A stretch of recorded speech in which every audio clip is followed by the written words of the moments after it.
Um, it was a good win, but I wasn't particularly happy with our start.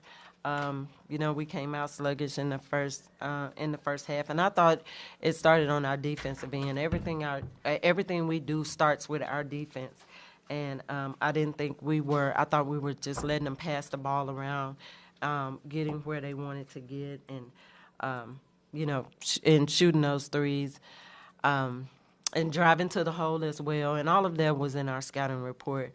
We just let them do what they wanted to do in the first half, and I thought we came out in the second half. I call it quick timeout, but then after that, I thought we got after it. I thought our kids really got after it and played Auburn women's basketball, and that just really changed the tone of the game. So. Coach, no Marshonna Bostic tonight. What's going on with her? Is she healthy or? Yeah, she had a minor injury, but she should be back. She's day to day. Okay. Eighth straight win headed into the SEC play. You mentioned the slow starts. What else will you focus on this team in the next couple of days to help prepare them for Tennessee?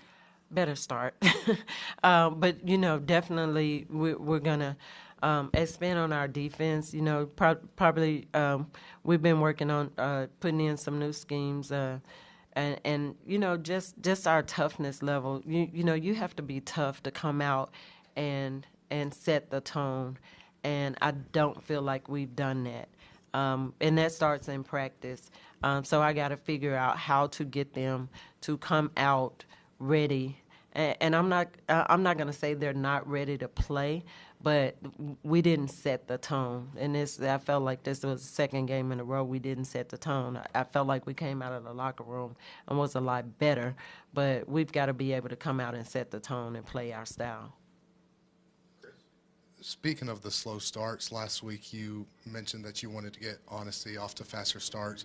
It was another slow start for her, 1 for 4 from the field. Did you see anything different from her? Well, I think it was the way they were guarding her.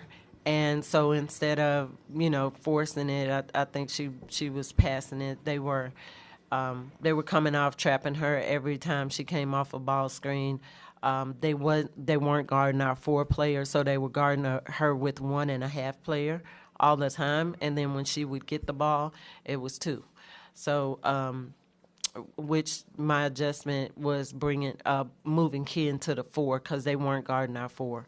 And so when they don't guard your 4 and you put a shooter there, they have to guard it and kind of open things up for her. Yeah, obviously, Caitlyn went down the first quarter, but she came back in and played really well after that. What does that just speak to her toughness?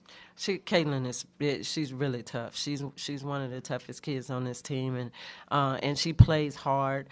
I thought she came in the first quarter and just kind of changed the way we were playing. She guarded tough, and I thought our team fed off of her.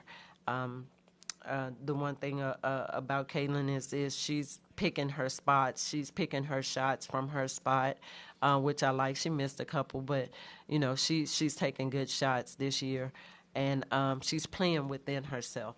But she's very important for what we're doing, both on the defensive end and offensively. Did anybody tell you how close Jamiah Mingo was to triple-double today at any point? Not until with about a minute left. And I felt like we missed a couple of layups there in the fourth quarter that would have gotten our wide open layups, and maybe about 3 of them that would have gotten her. And she's been flirting with that double, and she's been having double-digit points and then 7 and 7 or something like that. So she's just she's doing a good job of running our team, taking what the defense is giving her.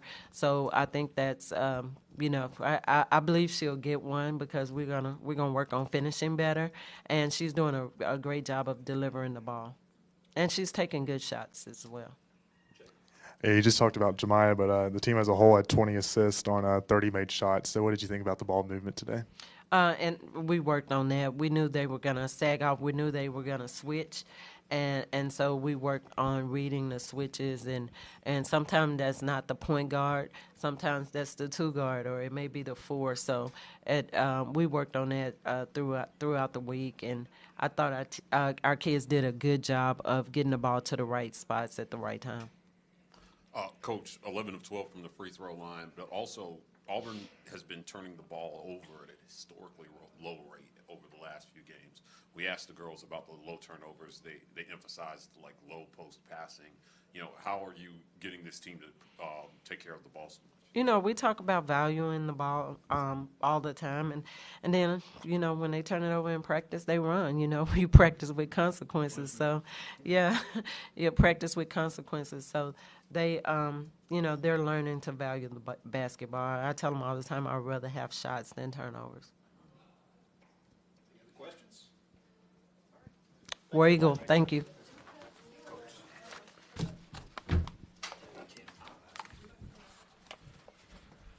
Possibly sit down, get with Wes, and I'll sit down with you before Tuesday, maybe.